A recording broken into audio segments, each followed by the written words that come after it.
आमच्या राज्याचे आदरणीय मुख्यमंत्री देवेंद्र फडणवीस साहेबांच्या नेतृत्वात आमचं सरकार अतिशय पारदर्शक पद्धतीने आमच्या राज्याला एक प्रगतशील राज्य बनवण्याच्या दृष्टिकोनातून पावलं उचलत आहे आणि त्या पूर्ण प्रवासामध्ये आमच्या महसूल खात्याचं डिपार्टमेंटचं अत्यंत महत्त्वाचं काम आहे आणि जबाबदारी आहे। राज्याचे महसूल मंत्री आदरणीय बावनकुळे साहेबांच्या मार्गदर्शनाखाली आमच्या कलेक्टर मॅडम आणि त्यांची सर्व पूर्ण टीम आज महसूल यंत्रणा म्हणून ज्या पद्धतीने लोकांच्यासाठी पारदर्शक काम करत आहेत, लोकभिमुख काम करत आहेत, त्या सगळ्या जणांना पाठीवर थाप देण्यासाठी, त्यांचं कौतुक करण्यासाठी आणि त्यांना काही महत्त्वाच्या अधिकाऱ्यांना पुरस्कार देण्याच्या दृष्टिकोनातून हा महसूल दिवस आम्ही साजरा केला। मला विश्वास आहे की आजचा दिवस हा निश्चित पद्धतीने त्यांच्यासाठी प्रेरणादायी असेल आणि आमच्या सिंधुदुर्ग जिल्ह्याच्या विकासामध्ये त्यांचं योगदान वाढेल असं माझा ठाम विश्वास आहे। सर, जंतर मंतरवरील घटनेनंतर पंतप्रधान नरेंद्र मोदी यांनी काल एक व्हिडिओ पुण्याला टाकला आणि त्यामध्ये ते म्हणतात की काही आंदोलकांनी मला माझ्या आईवरनं शिवाय दिल्या होत्या, मात्र उद्रेक त्यांचा होणं साहजिक आहे, मी त्यांना माफ करतो। हा आमच्या आदरणीय पंतप्रधान साहेबांचा मोठेपणा आहे।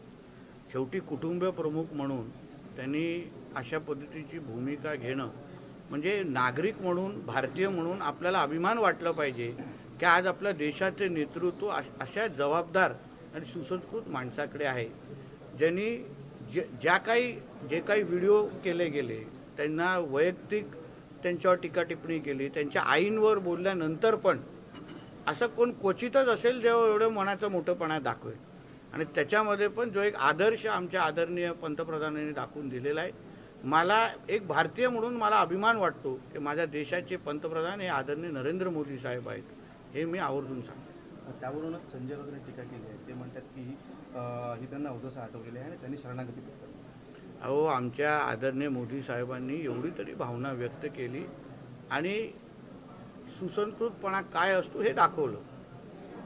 संजय राजाराम राऊतांचे जेव्हा मालक राज्याचे मुख्यमंत्री होते तेव्हा त्यांच्या मुख्यमंत्री काळामध्ये ज्या लोकांच्या करोनाच्या निमित्ताने जीव गेला, असंख्य पत्रकार बांधवांना खोटे केसेस टाकले गेले, समाजामध्ये तेढ निर्माण करण्याचा जो प्रयत्न केला त्याबद्दल त्यांच्या मालकाने कधीच जनतेची माफी मागितली नाही। जनतेसमोर खरं म्हणलं तर नाक रगडायला पाहिजे होतं आणि माफी मागायला पाहिजे होती, पण ते काय उद्धव ठाकरेसारख्या व्यक्तींकडून आम्हाला अपेक्षा पण नाही। हा संस्काराचा विषय असतो आणि म्हणून संजय राजाराम राऊतनी दुसऱ्या लोकांना सल्ले देण्यापेक्षा मातोश्रीमध्ये जावं आणि थोडं सुसंस्कृत तिसऱ्या माळ्यावर जावं, उद्धवजींकडे जावं, तर थोडे सुसंस्कृतपणाचा संस्काराचे काही सल्ले द्यावे। अमित शहा यांची टीका करताना संजय राऊतांनी तडीपार गुंड आहात असं देखील त्यांनी म्हणलं। मग हा संजय राजाराम राऊत हा 420 आहे हेच आम्हाला म्हणायला लागेल। 1540च्या केसमध्ये ज्याच्यावर मराठी कुटुंबाचं घर हडपण्याचा ज्याच्यासाठी तो जेलमध्ये जाऊन आला, तर हा श्री 420च आहे आणि म्हणून अशा पद्धतीच्या 420नी आमच्या देशाच्या गृहमंत्र्यांवर टीका करण्याची त्याची लायकीच नाही आहे। अहो, खिचडीमध्ये पैसे खाणारे, गोरगरिबांसाठी जी खिचडी होती त्याच्यातून पैसे खाणारे ह्याच्यासारखा 420 ह्यांनी आमच्या देशाच्या गृहमंत्र्यावर बोलण्याची हिंमतच करू नये। परीक्षा सुधारणा विधेयकावरती राष्ट्रपती द्रौपदी मुर्मू यांनी स्वाक्षरी केली आपल्या भागात निश्चित पद्धतीने, कारण का जो शब्द आदरणीय पंतप्रधानांनी देशाच्या तरुणांना दिलेला की हा जो नीट संदर्भात घडलेला प्रकार हा परत कधीच आमच्या देशामध्ये होणार नाही, कोण करण्याचा विचार पण करेल तर त्याचे हात कापतील, अशा पद्धतीचा आदर्श बोलण्यापलीकडे कृतीतून दाखवण्याचं काम आमच्या केंद्र सरकारने केलेलं आहे आणि त्याच्यावर आदरणीय राष्ट्रपती मॅडमनी शिक्कामोर्तब केलेला आहे।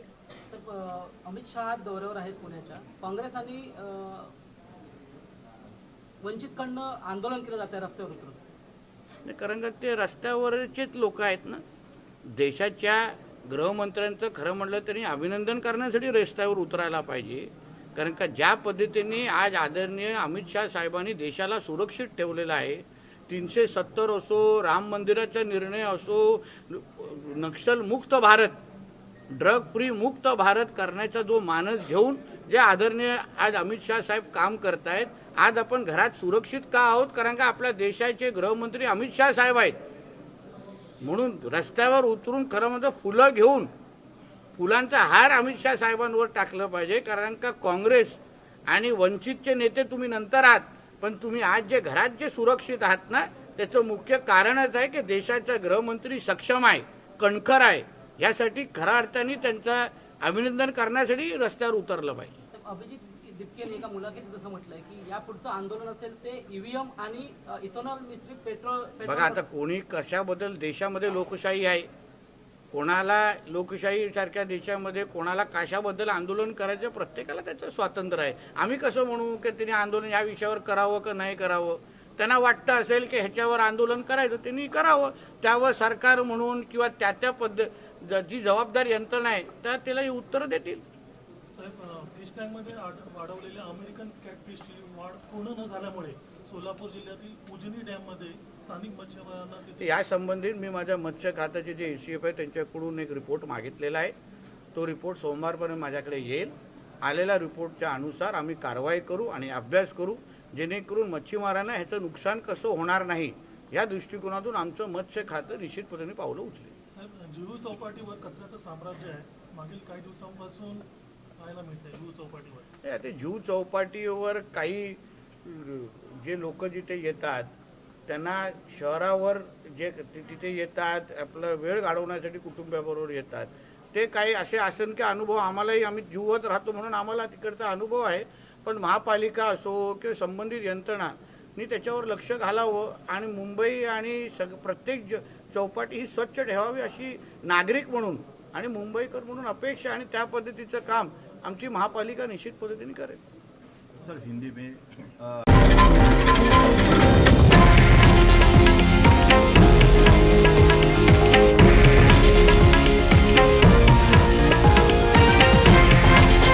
हे आहे देशातील नंबर 1 न्यूज नेटवर्क आणि आपण पाहत आहात TV9 मराठी, एकमेव.